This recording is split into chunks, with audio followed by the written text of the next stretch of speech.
तो आइए आज हम लोग देखते हैं प्रश्नावली 8.9 का क्वेश्चन नंबर 7, ठीक है। जिसमें क्वेश्चन कहता है कि भूमि के एक बिंदु से, ठीक है, भूमि के एक बिंदु से 20 मीटर ऊंचे भवन, ठीक है। देखिए बार बार मैंने बोला कि क्वेश्चन को ही अच्छा से पढ़िएगा, आप लोगों को आंसर उसी से बन जाएगा, ठीक है। देखिए क्या बोल रहा है, भूमि के एक बिंदु, हम लोग कोई जगह एक बिंदु ले लेते हैं, यहाँ से कुछ दूर पर 20 मीटर ऊंचे एक भवन, 20 मीटर ऊंचा एक क्या है, भवन है, ठीक है, जिसका हाइट क्या है 20 मीटर में लगी एक संचार मीनार। जैसे आप लोगों ने देखा होगा, शहरों में गए होंगे तो घर जो रहता है 2-3 तल्ला, उसके ऊपर क्या होता है, टावर लगा हुआ रहता है, ठीक है, देखे होंगे ऐसा। तो वही बात हो रही, संचार मीनार यानी कि टावर की बात कर रहा है, ठीक है। इसके ऊपर में क्या है, एक टावर लगा हुआ है, ठीक है। घर की कुल टोटल ऊंचाई कितना है 20 मीटर। उसके बाद क्या हो गया, वो किसी एयरटेल, जियो या वोडाफोन कोई कंपनी को बोल दिया कि आप मेरे यहाँ टावर लगा सकते हैं, तो उसके ऊपर एक टावर लगा हुआ है। तो इस बिंदु से हम लोग देखते हैं जब उसको, तो क्या हो रहा है, शिखर का उन्नयन कोण 45 डिग्री होता है। शिखर यानी कि टावर के जो शिखर है, यहाँ का जो उन्नयन कोण देख रहे हैं, तो वो क्या हो रहा है, 45 डिग्री हो रहा है, ठीक है, 45 डिग्री। और इसके बोल रहा है कि तल का, तल मतलब इसका तल क्या हो जाएगा, ये टावर है तो टावर का पैर कहाँ मिलेगा, जमीन में तो नहीं मिलेगा, उसके छत के ऊपर में ही मिलेगा ना। तो ये इसका तल हो गया। इस टावर के तल से यहाँ पे देखेंगे तो यहाँ पे इसका जो है वो कितना डिग्री है, वो है आपका 60 डिग्री।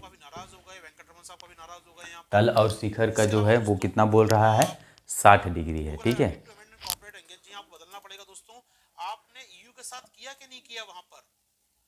तल और शिखर का उन्नयन कोण क्रम से, सॉरी, तल और शिखर का, तो तल का बोला तो तल का कितना है, तल का 45 है, 60 नहीं है, ये 45 है और ये 60 डिग्री में है। यहाँ से यहाँ तक 60 डिग्री है और यहाँ से यहाँ तक 45 डिग्री में है, ठीक है। तो बोला कि मीनार की ऊंचाई ज्ञात करना है, हमको यहाँ से यहाँ तक का हाइट निकालना है, ठीक है। हम लोगों को ये दिया हुआ है, ये नहीं दिया हुआ है, और इसका हाइट हम लोगों को ज्ञात करना है। तो हम लोग कैसे लेंगे, तो सबसे पहले हम लोग इसको निकालेंगे। इसका हम लोग नाम दे देते हैं ABCD और इसको दे देते हैं E, ठीक है।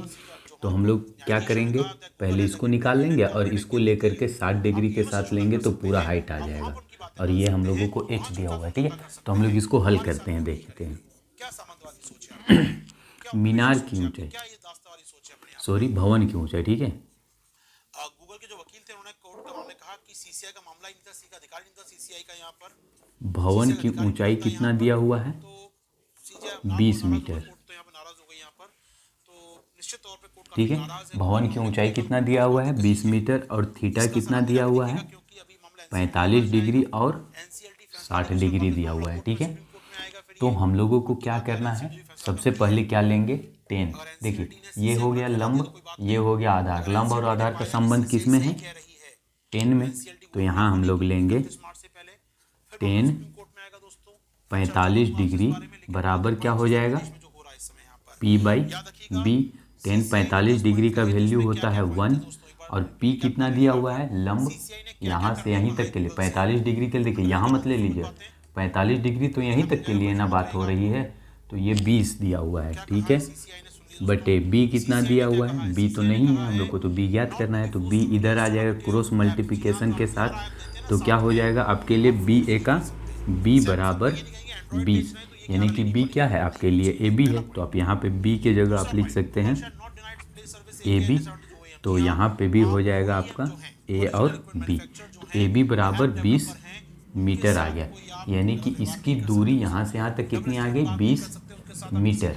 अब ठीक हम लोग इसी प्रकार इसका हाइट लेने के लिए 60 डिग्री को लेंगे, ठीक है। तो हम यहाँ लिखते हैं 10 60 डिग्री, ठीक है। इसी प्रकार यहाँ लिखोगे,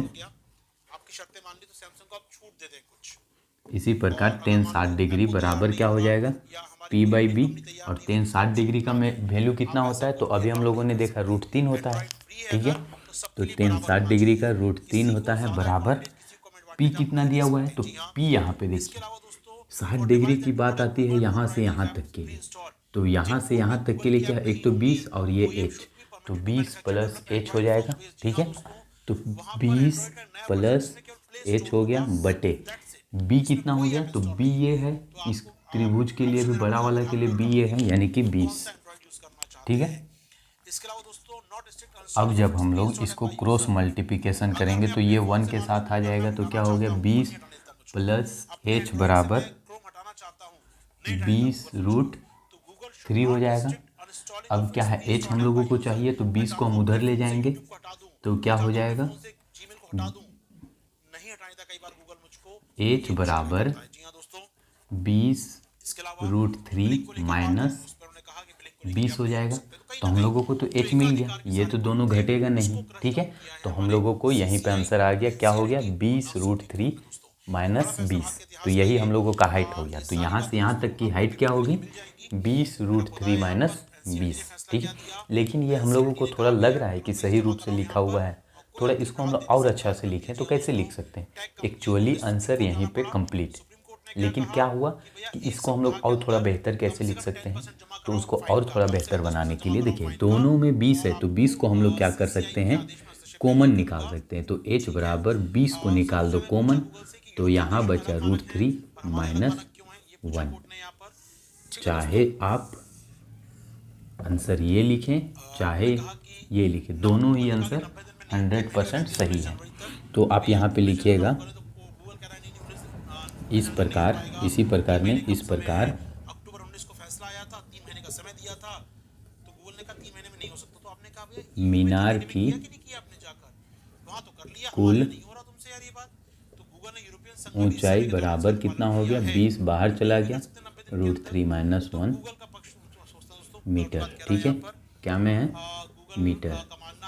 देखिए एक चीज़ आप लोग गणित में कभी भी मत भूलिएगा, वो बहुत बारीकी चीज़ बतला रहा हूँ आज, जिसको बहुत ध्यान से आप सुन लीजिएगा, ठीक है।